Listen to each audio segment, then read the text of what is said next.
Assalamualaikum warahmatullahi wabarakatuh. Selamat pagi siswa kelas 10 jurusan ATPH.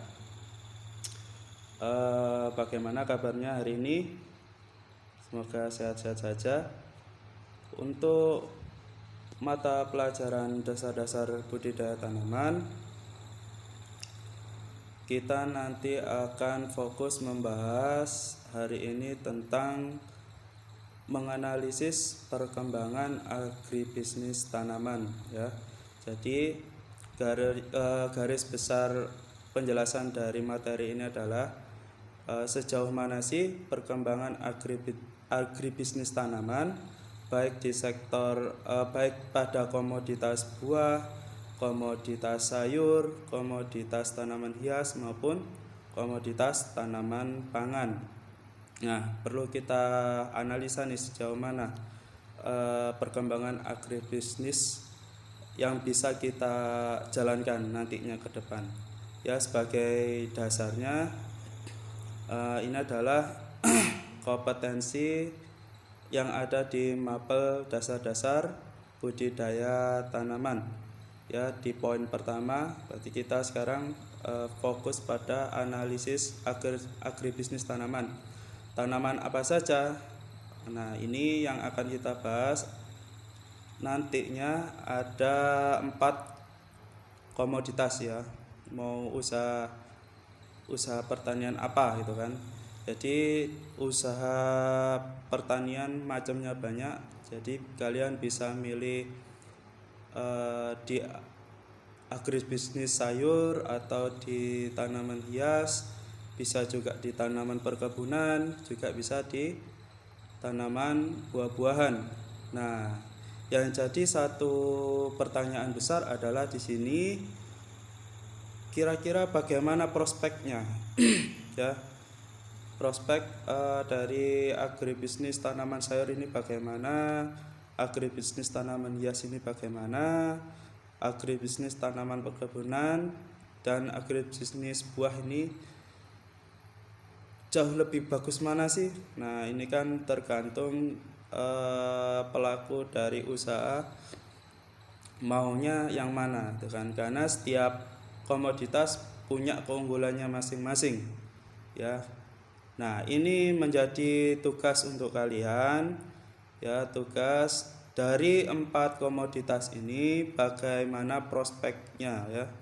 Prospek penjualannya. Kalau Pak Iqbal kasih contoh, misal kalau kita ambil atau pengen mengembangkan agribisnis sayur gitu kan, kita ambil komoditas sayur. Nah, keunggulan dari komoditas sayur sendiri, kita bisa membudidayakan tanaman dengan usia yang genja. Usia genja adalah usia pendek ya. Usia pendek kira-kira 1 bulan panen. Nah, jadi pendapatan kalian bisa per bulan nantinya ya, per bulan, karena usia tanaman yang kalian tanami cenderung cepat untuk panen. Nah, sekarang kita fokus ke buah ya kan. Kalau buah tanaman semusim mungkin cepat ya. Kalau tanaman tahunan ya, tahunan misal kita mau budidaya durian gitu kan. Durian harus nunggu musimnya gitu kan. Misalnya di awal tahun. Nah, kita di awal tahun sekali panen sangat besar untungnya. Ya, sangat besar untungnya. Sekalinya panen untuk tanaman buah. Ya. Terutama tanaman tahunan kayak durian misalnya kan, di awal tahun insya Allah kita mendapatkan pendapatan yang cukup besar. Nah, tapi di misalnya di akhir tahun kita perlu ada strategi lain sambil menunggu hasil panen dari tanaman durian itu sendiri. Nah, dari 2 komoditas ini saja sudah ada plus minusnya ya kan, ada plus minusnya. Jadi silakan kalian cari prospek dari 4 komoditas ini bagaimana, dan berikut ada petunjuk tugas ya. silakan dikerjakan semua komoditas ya, semua komoditas sayur, buah, tanaman hias dan perkebunan. Nah, nanti silakan kalian ditulis tangan di buku tugas, lalu kemudian difoto ya. Difoto, silakan nanti kalian kirim ke grup WhatsApp pertanian. Ya, sudah paham tugasnya Pak Iqbal tunggu. Sekarang Pak Iqbal sedikit mengulas ya dari 4 komoditas ini apa saja ya jenis sayurannya. Kita fokus sekarang pada komoditas sayuran. Nah, jadi di sini sudah Pak Iqbal tampilkan gambar, ada 6 gambar yang umumnya yang sering dibudidayakan pada sektor atau pada komoditas tanaman sayur. Nah, di sini ada pakcoy, di sini ada kailan ya, gambar kedua atas paling tengah. Kemudian selanjutnya ada bayam hijau, ada kangkung ya, ada bayam merah dan ada selada keriting. Ini tentunya punya nilai ekonomis yang cukup tinggi ya. Jadi pintar-pintarnya kita sekarang untuk memanage semuanya. Nah, untuk sekarang kita mengenali dulu mana sih tanaman apa saja sih yang sering ditanam pada komoditas sayur ya. Sebenarnya banyak tanaman sayuran, cuman ini yang paling sering dilakukan oleh para pelaku usaha tani ya. Nah, kemudian penggolongan jenis tanaman sayur berdasarkan tempat tumbuh. Nah, jadi sayuran tidak bisa asal kita tanam ya, kita perlu mempertimbangkan dari aspek topografi kita, tempat tinggal kita ya. Kita di Gresik ini datarannya, mohon maaf ini salah tulis ya, harusnya dataran tinggi dan dataran rendah. Nah, sekarang kita ambil contoh Gresik itu kan dataran rendah. Nah, dataran rendah apakah cocok kira-kira kita mencoba untuk melakukan budidaya stroberi misalnya gitu kan. Yang notabene stroberi sendiri hasilnya sangat optimal pada dataran tinggi. Nah, ini kita kan tidak bisa memaksakan, meskipun stroberi nilai ekonomisnya tinggi, tapi ternyata lingkungan kita tidak mendukung pertumbuhan dari tanaman stroberi ini. Nah, ini cukup harus bisa memutar otak dan strategi bagaimana kita harus memilih komoditas yang tepat, yang syarat tumbuhnya sama pada dataran atau pada lingkungan kita ya. Bisa kalian lihat yang sebelah kiri itu adalah dataran tinggi ya, dataran tinggi, dan yang sebelah kanan ini adalah dataran rendah ya. Ini perlu kalian perhatikan kalau kalian ingin usaha tani, kira-kira mana sih yang pas ya. Nah, ini perlu kalian pelajari lagi. Kemudian penggolongan jenis tanaman sayur berdasarkan bagian sayur yang dikonsumsi. Nah, ini perlu kita lihat minat dari konsumen ini cenderung yang mana itu kan.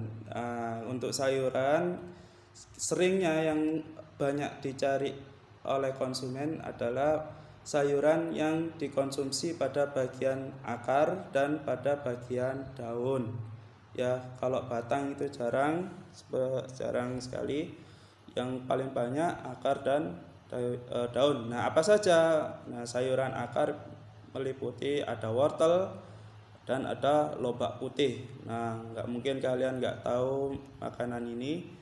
Kalau kalian sering bantu ibu kalian beli-beli bahan pokok makanan, pasti kalian paham ya kan, masuk jenis sayuran bagian mana yang dikonsumsi. Kalau wortel ini, oh ternyata bagian akarnya. Kemudian sayuran daun. Nah, ini ada bayam ya, sayuran bayam, terus ada bagian bunga ya, ada tanaman brokoli dan tanaman bunga kol. Nah, ini sering diminati oleh banyak konsumen. Kemudian yang selanjutnya adalah sayuran buah ya, yang diambil pada bagian buah. Contohnya ada timun, ya, ada tomat, macamnya banyak sudah. Ya, bisa kalian explore sendiri. Ini kira-kira apa saja konsumen yang minatnya paling tinggi. Nah, ini ya, yang umumnya sering diminati. Nah, perlu kita peka tentang keinginan konsumen ini seperti apa. Nah, kemudian kembali fokus kita pada komoditas lain. Sini ada tanaman hias. Nah, ada tanaman hias ini lebih ke orang yang punya nilai seni yang tinggi, ya. Kalau orang itu bisa melihat seni pada tanaman hias, ya, mau dengan harga apapun mereka mau beli. Nah, ini juga menjadikan suatu keuntungan bagi para pelaku tanaman hias, bagi yang ingin menjualkan tanamannya pada kolektor tanaman hias, ya. Semakin unik, semakin apa istilahnya, jumlahnya terbatas, ya. Kalau dia jumlahnya terbatas, bentuknya unik, nilai seninya tinggi, orang pasti banyak peminatnya, ya, berapapun pasti berani membelinya. Dan kita perlu memahami tanaman hias ada yang berbunga dan ada yang tidak berbunga, ya. Tanaman hias berbunga umumnya bisa melati, ya kan, ada mawar, dan ada tanaman di situ ada marigold, ya. Marigold kalau di dalam dunia pertanian ini sangat penting, ya. Fungsinya dia sebagai penghalau hama nantinya, ya. Refugia ini biasanya ditanam pada pinggiran lahan dan ini sangat membantu sekali keberadaannya, ya. Nah, ini perlu kalian cermati. Nah, kemudian ada tanaman hias tidak berbunga. Biasanya daya seninya ada pada daunnya, ya. Contohnya ada aglonema, ya, ada aglonema sering banyak, ada purin segala macam. Nah, ini contoh dari tanaman hias, ya. Kemudian kita pindah ke tanaman buah, ya.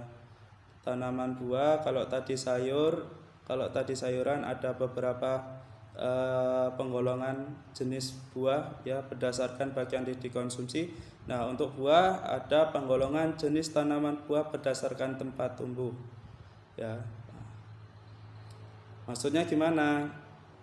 Jadi kalau di sini ada 4 poin, ya. Ada buah-buahan pohon. Jadi di mana buah yang tumbuh pada umumnya, ya. Jadi buah yang buah-buahan dengan jenis pohon berkayu, ini maksudnya, mohon maaf. Buah-buahan jenis pohon berkayu, ya, umumnya ada buah mangga, ya, ada buah jeruk, ada duku, rambutan, durian, macamnya banyak.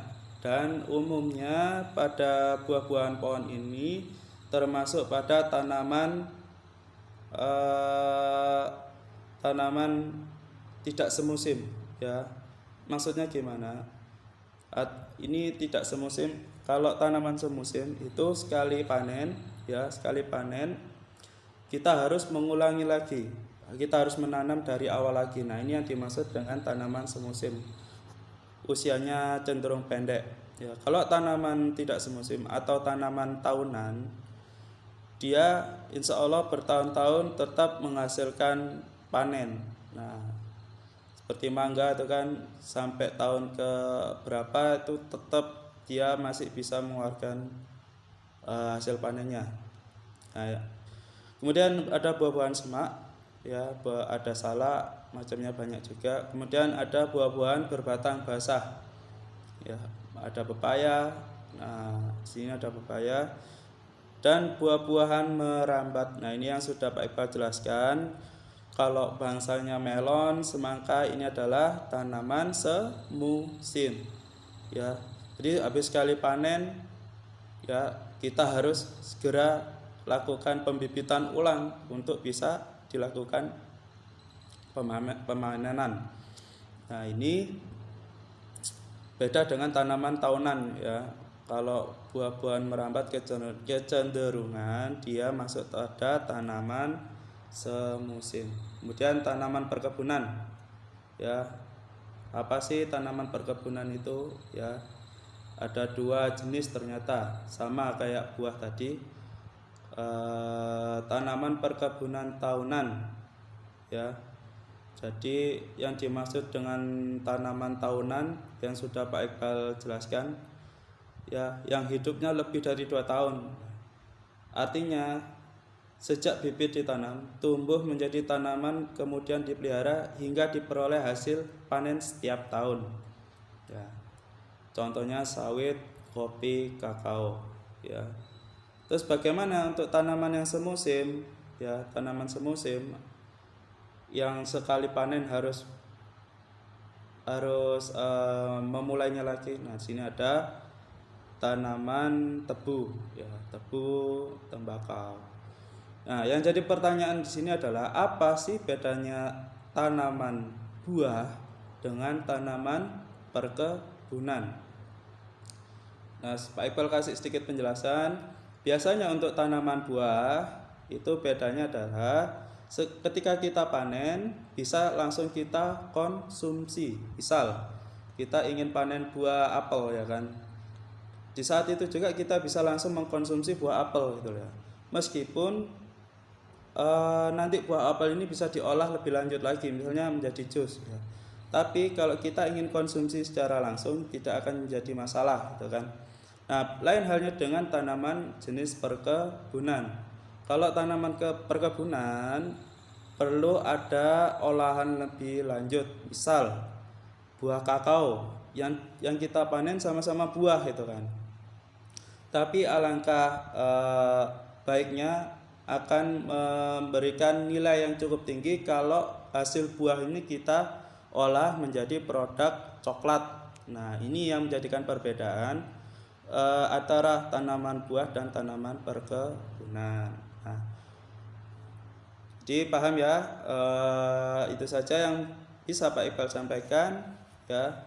Jangan lupa tugasnya yang ini ya, diperhatikan kembali. Petunjuk tugas bisa kalian baca ya. Pak Iqbal tunggu maksimal besok pagi Pak Iqbal tunggu.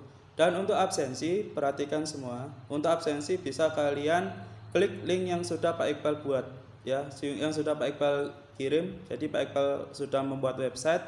Di situ bisa kalian masuk pada kelas kalian ya. Kalau misalnya kelas 10 ya kalian masuk pada kolom kelas 10. Ada 3 pilihan, ada materi, ada tugas, dan ada absensi. Nah, di situ bisa kalian klik absensi. Kalau nggak absen ya berarti dinyatakan tidak hadir di situ. Ya, jadi mohon diperhatikan absensi jangan sampai lupa. Mungkin itu saja yang bisa Pak Iqbal sampaikan. Silakan diekspor kembali. Komoditas itu banyak macamnya, sayur juga banyak jenisnya, sama semua. Jadi silakan kalian eksplor, karena dengan mencari sendiri itu akan jauh lebih bisa memahami daripada Pak Iqbal jelaskan satu arah seperti ini ya. Baik, Pak Iqbal akhiri, semoga pembelajaran yang sudah kita lakukan ini bisa menjadi nilai yang baik ya, berkah kedepannya, dan menjadi ilmu yang bermanfaat. Mohon maaf jika Pak Iqbal ada kesalahan kata. Pak Iqbal akhiri, wassalamualaikum warahmatullahi wabarakatuh.